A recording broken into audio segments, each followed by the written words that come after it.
best place to find the lovers, so the bar is where I go. Me and my friends at the table doing สบายดีมื้อนี้ก็ไปใช้ได้ของเขาเนาะซึ่งมื้อนี้เขาก็อยู่ในสวนน้ำสุรินทร์สุขเนาะ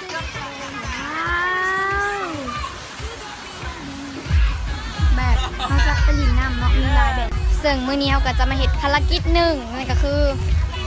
บีบซูชิใต้น้ำเนาะคือแบบเป็นอย่างที่ตื่นเต้นทุกคนนี่จะเป็นซูครีมค่ะกับคือโต๊ะต้องเอามือเดียวเนาะ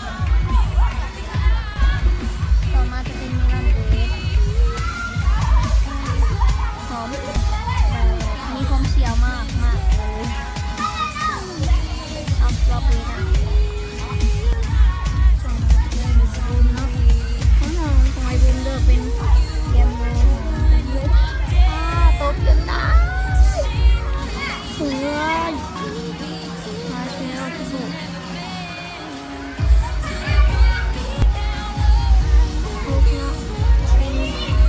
ซินนามอนคุกกี้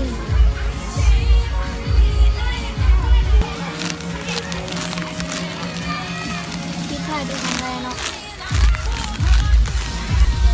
โอเคสำหรับวิวนี้ก็ต้องขอลาไปก่อนแต่ในการลืมกดไลค์กดแชร์กด subscribe กดติดตามโทรพาคลิปใหม่ๆจากหัวได้สำหรับวิวนี้คือลาไปก่อนบ๊ายบายขอบคุณแล้วก่อน